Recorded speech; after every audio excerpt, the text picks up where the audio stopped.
خطبہ نمبر 1۔ اس خطبے میں امیر المومنین علیہ السلام نے مختلف مجلسوں، معرکوں اور پیش آنے والے حادثوں میں خطبوں کے انداز میں ارشاد فرمایا ہے: بسم اللہ الرحمن الرحیم۔ حمد و سپاس کا سزاوار وہ ہے کہ قوت نطق کلام رکھنے والی تمام ہستیاں اس کی مدح و ثنا سے عاجز و درماندہ ہیں، جس کی نعمتوں کو شمار کرنے والے گننے سے قاصر ہیں اور جس کا حق نعمت کوشش کرنے والے نہیں ادا کر سکتے۔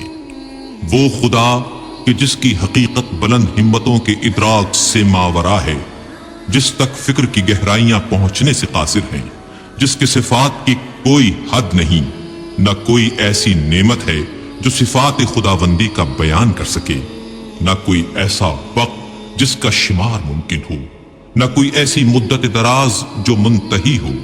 اس نے خلائق کو اپنی قدرت اور اختیار سے پیدا کیا اور ہواؤں کو اپنی رحمت اور مہربانی سے پھیلایا، اور متحرک و لرزاں زمین کو سنگھائے بزرگ پہاڑوں سے میخ خوب کیا اور مستحکم و استوار فرمایا۔ دین کی پہلی بنیاد خدا کی معرفت ہے، اور معرفت کا کمال اس کی تصدیق ہے، اور کمال تصدیق توحید ہے، اور کمال توحید اس کو ہر چیز سے برتر ماننا ہے۔ یہ کمال اخلاص صفات کی ذات سے نفی ہے، کیونکہ ہر صفت غیر موصوف ہے اور ہر موصوف غیر صفت ہے۔ جس نے اس کی توصیف میں ذات کو صفت زائد سے ملایا، اس نے گویا ذات الہی میں دوئی پیدا کی، اور جس نے دوئی پیدا کی اس نے گویا اس کی ذات میں تقسیم مانی، اور جس نے ذات الہی میں تقسیم مانی وہ نادان ہے، اور جس نے نادانی کی اس نے خدا کی طرف اشارہ کیا، اور جس نے اشارہ کیا اس نے اسے محدود کر دیا، اور جس نے یہ پوچھا کہ خدا کس چیز میں ہے اس نے گویا کسی چیز کے ضمن میں اسے قرار دیا، اور جس نے سوال کیا کہ وہ کس چیز پر ہے تو اس نے دوسرے مقام کو اس سے خالی تسلیم کر لیا۔ خداوند تعالی ہمیشہ سے موجود ہے مگر حادث اور نوپید نہیں۔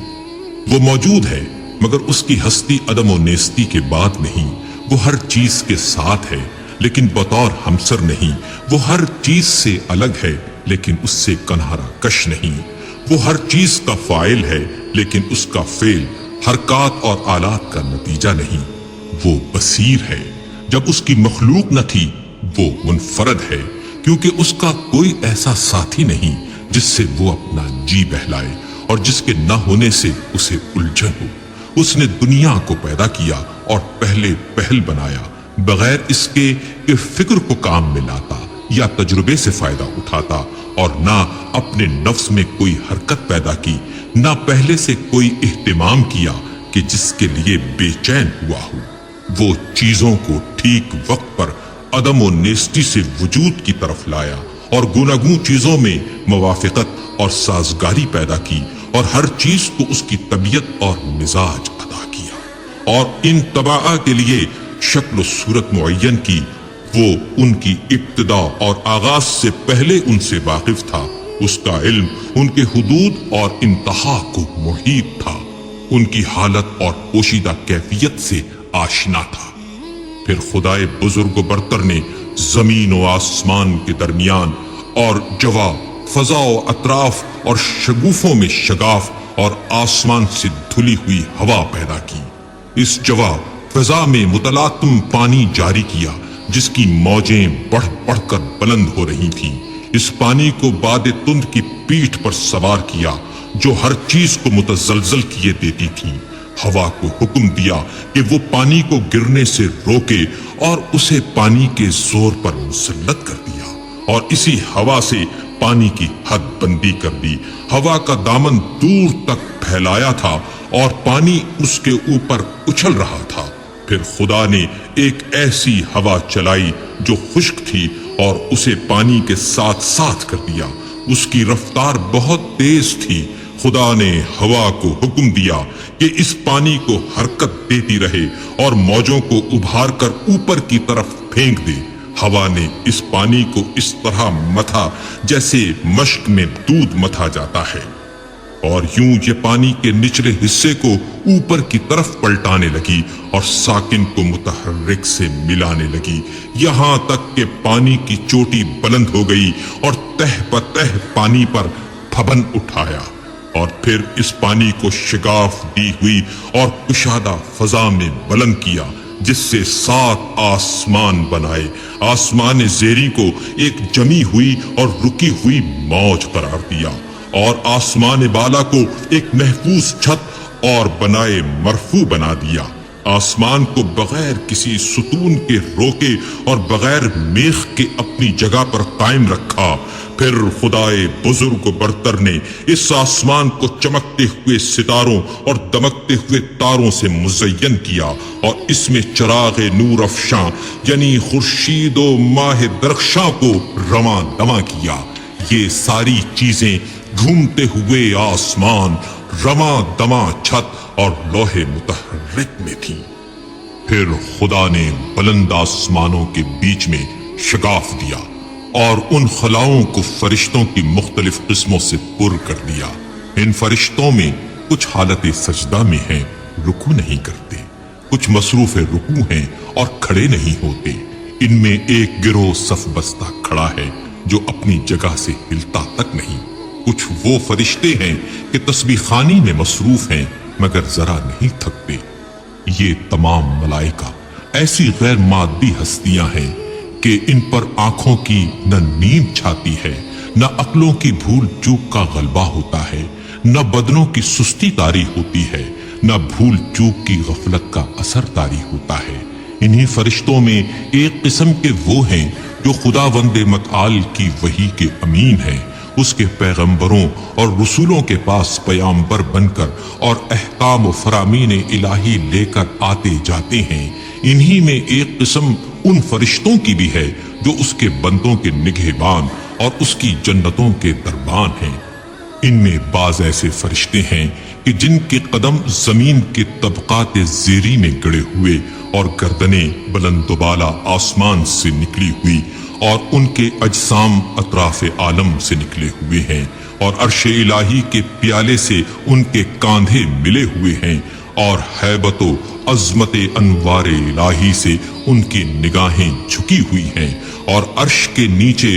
وہ اپنے پروں میں لپٹے کھڑے ہیں۔ ان کے اور دوسرے ملائکہ کے درمیان حجاب ہائے عزت و پردہ ہائے قدرت پڑے ہوئے ہیں۔ یہ فرشتے اپنے رب کا تصور صورت کشی سے نہیں کرتے، نہ اوصاف خلائق کو اس کے اوپر جاری منطبق کرتے ہیں، نہ اسے کسی مکان میں محدود کرتے ہیں، نہ امثال و نظائر سے اس کی طرف اشارہ کرتے ہیں۔ امیر المومنین علیہ السلام نے تخلیق آدم کے متعلق خطبہ دیتے ہوئے ارشاد فرمایا، پھر جب خداوند متعال آسمان و زمین، خورشید و ماہ و سیارگان پیدا کر چکا، اس نے جائے سنگ لاخ و ہموار زمین، شور اور ارض خاکی سے جو قابل کاشت تھی پارہ خاکی اکٹھا کیا، اس کو پانی میں سانا تاکہ وہ خالص اور پاکیزہ ہو جائے، پھر اسے تری سے گوندھا یہاں تک کہ زمین کے عناصر ایک دوسرے میں پیوست ہو گئے۔ اس سے خدا نے ایک صورت پیدا کی، اس میں کچھ ٹیڑھی ہڈیاں تھیں، اعضاء تھے، جوڑ تھے، پٹھے تھے۔ اسے ایک خاص مدت اور مخصوص وقت تک اسی طرح رکھا، یہاں تک کہ وہ سوکھ کر خشک ہو گئی اور سخت ہو کر کھنکھناہٹ دینے کے قابل ہو گئی۔ پھر خدا نے اس میں اپنی روح پھونک دی۔ اب ایک ایسا انسان پیدا ہو گیا جو ذہین ہے اور ذہن سے کام لیتا ہے، جو صاحب فکر ہے اور فکر کو کام میں لاتا ہے، جو صاحب اعضاء و جواہر ہے اور ان سے خدمت لیتا ہے۔ وہ اپنے اعضاء کو جس طرح چاہے جنبش دیتا ہے، صاحب فہم و فراست ہے، حق اور باطل میں تمیز کر سکتا ہے۔ وہ چکھنے کی حس کا مالک بھی ہے اور سونگھنے کی حس کا بھی۔ وہ رنگ اور جنس میں امتیاز کر سکتا ہے، مختلف رنگوں کی مٹی سے بنا ہوا، ان اخلاق سے ترتیب دیا ہوا جو ایک دوسرے سے معارض ہیں، گرمی سے بھی اور سردی سے بھی، تری سے بھی اور خشکی سے بھی، اندوہ و خوشحالی سے بھی خدا نے یہ مخلوق پیدا کی اور آدمی نام رکھا۔ پھر خدا نے فرشتوں سے چاہا وہ اس کی امانت کا حق ادا کریں اور انہیں اپنے عہد و وصیت کی جانب متوجہ کیا کہ آدم کو سجدہ کریں اور اس کی عظمت و بزرگی کے سامنے سرے نیاز خم کر دیں۔ چنانچہ خدا نے حکم دیا، اے فرشتو آدم کو سجدہ کرو۔ سب نے سجدہ کیا سوائے ابلیس کے، جسے آدم کو سجدہ کرتے ہوئے غیرت دامنگیر ہوئی اور اس پر شقاوت طاری ہو گئی۔ اپنے آگ سے پیدا ہونے کا خیال کر کے اس نے غرور کیا اور مٹی کے بنے ہوئے آدم کو حقیر و کم مایا جانا۔ اللہ نے اس کو مہلت عطا فرمائی کہ غضب الہی کا وہ مستحق ہو جائے اور بدبختی پورے طور پر تمام ہو جائے اور وعدہ پورا ہو کر رہے۔ چنانچہ خدا نے فرمایا، تجھے وقت معلوم تک کے لیے مہلت دی جاتی ہے۔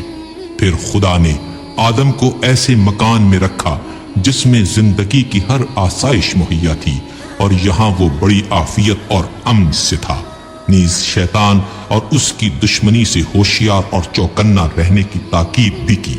لیکن آخر کار شیطان نے آدم کو دھوکہ دے ہی دیا، اس بات سے جل کر کہ وہ جنت میں ابرار کی مرافقت سے بہرور ہو رہا ہے۔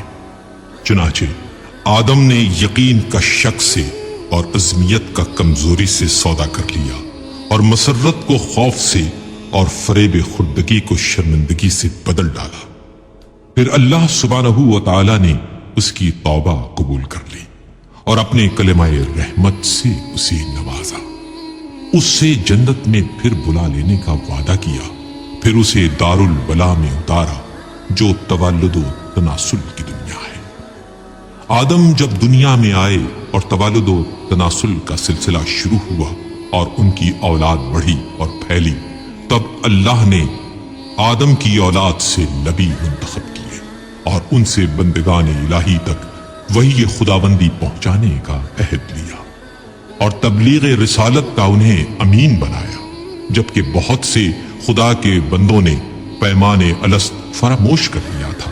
اور وہ ڈر کر حق کو فراموش کر بیٹھے تھے اور بتوں کو اس کی خدائی میں شریک قرار دے رکھا تھا، کیونکہ شیاطین نے معرفت خدا سے بندوں کو بھلاوے میں ڈال دیا تھا اور انہیں اس کی عبادت سے روک دیا تھا۔ پس خدا نے ان میں لگاتار رسولوں کو بھیجا تاکہ وہ خدا کے بندوں سے عہد الست کا حق ادا کریں اور اس کی فراموش کردہ نعمتوں کو یاد دلائیں اور تبلیغ کر کے محبت قائم کریں، اور ان عقلوں میں جو وہم اور شک کے گرد و غبار میں دفن ہو گئی ہیں پھر سے ابھار دیں اور چمکا دیں، اور وہ نشانیاں جو سروں پر چھائے ہوئے آسمانوں میں ہیں انہیں دکھائیں، اور جو فرش زمین میں ہیں انہیں سمجھائیں اور انہیں بتائیں کہ کیونکہ اچھی باتوں سے زندگی اچھی بنتی ہے، اور مہلت کیونکہ انہیں فنا کے گھاٹ اتار دیتی ہے، کیونکہ رنج و غم کی کثرت انہیں بوڑھا بنا دیتی ہے، اور کیونکہ آفات و حوادث کا تو اثر ہوتا رہتا ہے۔ خدا نے اپنی مخلوق کو کسی نبی، مرسل یا نازل شدہ کتاب یا حجت لازمہ یا راہ روشن کے بغیر نہیں چھوڑا۔ وہ رسول کہ جن کے ہاں تعداد کی کمی تبلیغ رسالت میں کوتاہی کی موجب نہیں ہوتی، اور نہ جھٹلانے والوں کی کثرت انہیں کچھ نقصان پہنچاتی ہے۔ کچھ رسول آئے جنہوں نے پہلے والے رسولوں کی خبر دی اور بعد میں آنے والوں کی تصدیق کی، یوں ہی قرن گزرے اور صدیاں بیت گئیں اور زمانے گزرتے رہے اور آباء و اجداد آئے اور گئے، ان کی نسلیں گزریں، یہاں تک کہ خداوند قدوس نے محمد صلی اللہ علیہ وآلہ وسلم کو بھیجا تاکہ اس کا وعدہ پورا ہو جائے اور اس کی نبوت ختم ہو جائے۔ انبیاء سے اس نے اس رسول صلی اللہ علیہ وآلہ وسلم کے بارے میں عہد لے لیا تھا۔ ان کی علامتیں مشہور اور ولادت باعزت ہے۔ جب آن حضرت صلی اللہ علیہ وآلہ وسلم تشریف لائے تو دنیا میں ملل متفرقہ اور اقوام منتشرہ کی کثرت تھی۔ مختلف فرقے تھے، بعض وہ کہ خدا کو بندوں سے تشبیہ دیتے تھے اور اسے مخلوقات کی طرح جانتے تھے، بعض وہ تھے جو اس کے نام میں تحریف کرتے تھے جو اس کی ذات سے کوئی تعلق نہیں رکھتے تھے، کچھ ایسے جو اس کے علاوہ کسی غیر کے لیے رائے دیتے تھے۔ رسول صلی اللہ علیہ وآلہ وسلم نے انہیں گمراہی سے ہدایت کی طرف نکالا، انہوں نے انہیں جہالت سے بچایا۔ پھر خدا نے چاہا اپنے رسول صلی اللہ علیہ وآلہ وسلم سے ملاقات کرے، وہ اپنے رسول صلی اللہ علیہ وآلہ وسلم سے راضی تھا۔ اس نے اپنے رسول کو اس بات سے ماورا سمجھا کہ وہ دنیا میں رہے اور اس کی سختیاں سہے، لہٰذا اسے کرامات اور بزرگی کے ساتھ اٹھا لیا صلی اللہ علیہ وآلہ وسلم۔ پھر حضرت صلی اللہ علیہ وآلہ وسلم نے تم میں وہی چھوڑا جو اور انبیاء نے اپنی امتوں میں چھوڑا تھا، کیونکہ گزشتہ انبیاء نے اپنی امتوں کو یوں ہی بغیر کسی روشن راستے اور مستقل نشانی کے نہیں چھوڑا تھا۔ تمہارے رب کی کتاب اب رسول صلی اللہ علیہ وآلہ وسلم کی وفات کے بعد تمہارے پاس ہے۔ رسول اللہ صلی اللہ علیہ وآلہ وسلم نے اس کے حلال و حرام کو واضح کر دیا، اس کے فرائض و فضائل کو، اس کے ناسخ اور منسوخ کو، اس کی رخصت اور عظمیت کو، اس کے خاص اور عام، اس کے عبر و امثال کو، اس کے مرسل اور محدود کو، اس کے حکم اور متشابہ کو اچھی طرح کھول کر بتا دیا، اس کے مجملات کی تفسیر کر دی، اس کے اسرار اور گہرائیوں کو ظاہر کر دیا۔ ان میں ایسے میثاق بھی ہیں جن کے جانے بغیر چارہ نہیں، اور ایسے بھی ہیں جن سے بندے اگر ناواقف رہیں تو کوئی کام نہیں رکتا، وہ بھی بتایا جس کا فرض ہونا کتاب قرآن حکیم سے ثابت ہے، اور وہ بھی جس کا منسوخ ہونا سنت رسول سے واضح ہے۔ وہ باتیں بھی بتائیں جن کا اختیار کرنا از روئے سنت واجب ہے، اور کتاب قرآن میں اس کے ترک کرنے کی رخصت ہے، نیز یہ بھی کہ کیا چیز وقتی حیثیت سے واجب ہے مگر آئندہ زمانے میں ان کا واجب ہونا ضروری نہیں رہا۔ پھر محرمات کی تقسیم ہے، ان میں کچھ ایسے کبیرہ ہیں جن کے ارتکاب پر کتاب الہی نے جہنم کی آگ سے ڈرایا ہے، کچھ صغائر ہیں جن میں مغفرت کی امید ہے، کچھ ایسے مقامات ہیں کہ ان کا صدور مقبول بارگاہ الہی ہے، اور کچھ وہ ہیں جن میں بندے کو اختیار ہے۔ امیر المومنین علیہ السلام نے پہلے خطبے میں حج کا ذکر کرتے ہوئے ارشاد فرمایا، خدا نے تم پر اپنے گھر کعبے کا حج فرض کر دیا ہے، وہ گھر جسے دنیا بھر کے لیے قبلہ بنایا ہے۔ اس کی طرف لوگ یوں لپکتے ہیں جس طرح چوپائے گھاٹ پر ٹوٹ پڑے، اور اس طرح شوق سے یہاں ٹوٹ کر آتے ہیں جیسے کبوتروں کی ٹکڑی۔ اس حج کو اس نے اپنی جلالت کے سامنے بندوں کی فروتنی کی پہچان قرار دیا ہے۔ اس نے اپنی مخلوق سے ان لوگوں کو چن لیا ہے جو اس کی آواز سنتے ہیں، جو اس کی دعوت پر لبیک کہتے ہیں، جو اس کے قول کی تصدیق کرتے ہیں، اور اس کے نبیوں کے مقامات پر کھڑے ہو کر ایسے دکھائی دیتے ہیں جیسے وہ ملائکہ جو عرش الہی کے طواف میں مصروف رہتے ہیں۔ یہ لوگ عبادت کے بازار سے خوب نفع کماتے ہیں اور جمع کرتے ہیں، اور اس کے وعدہ مغفرت کی طرف جلد جلد تیزی سے قدم بڑھا رہے ہیں۔ اس گھر کو خدا نے اسلام کی نشانی قرار دیا ہے، یہ پناہ لینے والوں کے لیے جائے پناہ ہے۔ اس نے حج کو فرض قرار دیا ہے اور اس کے حق کو واجب کردانا ہے، اور اس کی زیارت تم پر لازم کر دی ہے۔ چنانچہ خدائے بزرگ کو پڑھ کر فرماتا ہے، اللہ کی طرف سے ان لوگوں پر حج فرض ہے جو زاد راہ رکھتے ہیں، اور جس نے انکار کیا تو خدا سارے عالم سے بے نیاز ہے۔